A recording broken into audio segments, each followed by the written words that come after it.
मैदान छोड़ के भागा नहीं गया होता ये राहुल गांधी।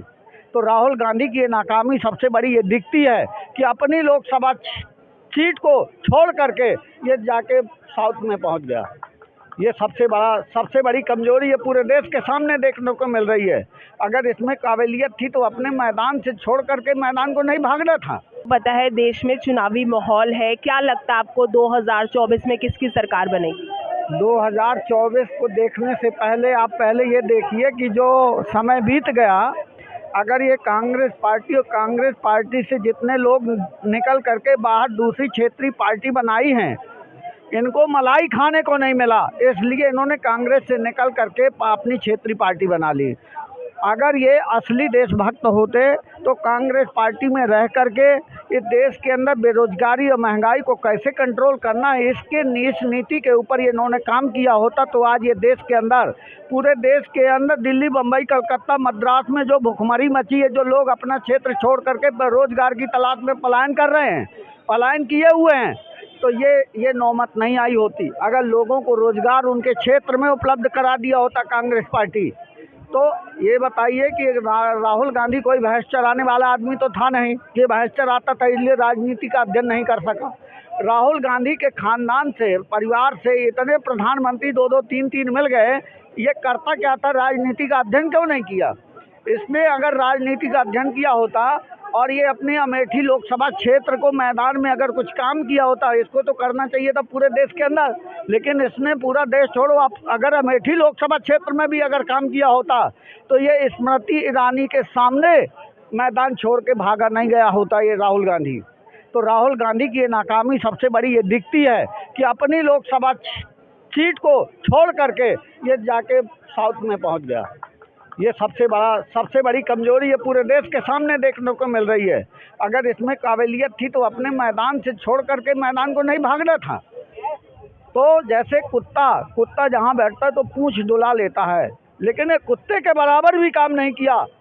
ये राहुल गांधी को मैं ये जानना चाहता हूँ कि राहुल गांधी का वो लोकसभा सीट है जहाँ वो बैठता था, तो लोकसभा क्षेत्र का विकास अगर किया होता, कुत्ते के बराबर भी अगर पूंछ डुलाया होता, तो आज उसको स्मृति ईरानी के सामने मैदान छोड़ के भागना नहीं पड़ता।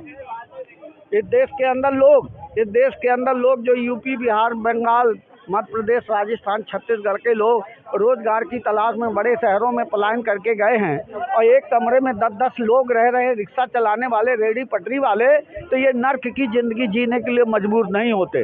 ये लोग तो कह रहे हैं कि बीजेपी जो सत्ता में बैठी है वो बेरोजगारी बढ़ा रही है। बेरोजगारी बढ़ाई कांग्रेस ने। अगर कांग्रेस ने अच्छे काम किए होते तो आज ये इतनी नौबत खराब नहीं होती, इतनी नौबत नहीं खराब होती। ये कांग्रेस पार्टी ने कुछ नहीं किया। आप ये बताइए कि राहुल गांधी को किस हिसाब से देश का प्राइम मिनिस्टर बनाना चाहिए, बताइए कि क्या है उसके बाद क्वालिटी जो बना देना चाहिए उसको इस देश का प्राइम मिनिस्टर 2024 में।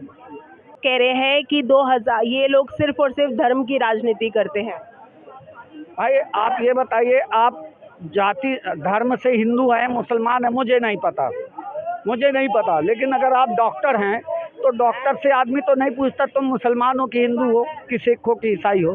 पेशेंट को मतलब है कि मेरा ट्रीटमेंट सही तरीके से हो, किसी भी धर्म से और जाति पाति से लेना देना नहीं है। ड्राइवर ट्रेन चलाता है तो आप उससे पूछने जाते हैं आप कौन सी जात बिरादरी के हैं? ऐसा विपक्ष बोल रहा है, उन्होंने गठबंधन किया, वो सिर्फ और सिर्फ यही बोल रहा है कि बीजेपी जो है धर्म की राजनीति करती है। धर्म की, ये हिंदुस्तान का आदमी जो है, मैं मानता हूं कि यहाँ लोग जाति पाति धर्म को लोग मानते हैं और मैं मानता हूं कि लोग फूट डालते हैं जात पात में और लोग राजनीति करते हैं। तो तुम ईमानदारी की राजनीति क्यों नहीं कर लेते भाई? अगर ये बीजेपी अगर जाति हिंदू मुस्लिम को लड़ाना चाहती है तो तुम्हारे पास ऐसे कौन से मुद्दे हैं जिससे तुम सबको मिला सकते हो? तुम्हारे पास क्या योजना है? इस देश की सबसे बड़ी खास समस्या है महंगाई, बेरोजगारी। ये महंगाई और बेरोजगारी हल करने के लिए कांग्रेस के पार्टी के पास और कांग्रेस पार्टी के जितने समर्थक दल हैं उनके पास इसका क्या समस्या का हल है? वो लोग ये कहते हैं, पूछना चाहता हूँ, कांग्रेस पार्टी के जितने भी समर्थक दल हैं, जो कांग्रेस पार्टी के समर्थन में आए। मैं वो सभी राष्ट्रीय जितने भी क्षेत्रीय पार्टी हैं चाहे राष्ट्रीय पार्टी है, मैं उन सब लोगों से पूछना चाहता हूँ, मेरे सवाल का जवाब क्या वो दे सकते हैं? अगर उनके पास जवाब है तो दे जवाब कि बेरोजगारी और महंगाई कैसे कम करेंगे, आपके पास क्या योजनाएं हैं? बिल्कुल, वो कह रहे हैं रोटी तो सबको चाहिए, चाहे हिंदू हो, मुसलमान हो, सिख हो, ईसाई हो, रोटी तो सबको खाना है, घर तो सबको चाहिए। तो आप रोटी कमाने का जरिया क्या है? कौन सी पार्टी अपने भाई ये बताइए कि आपने 70 साल से राज किया, आज लोग 35 किलो अनाज के लिए क्यों मोहताज हैं कि 35 किलो अनाज हमको मिले तो हम पेट भर खाना खाएंगे? क्यों मोहताज हैं? तुम्हारे पास 1-1 करोड़ की गाड़ी में तुम चलते हो, 1-1 करोड़ की गाड़ी में आप चलते हैं।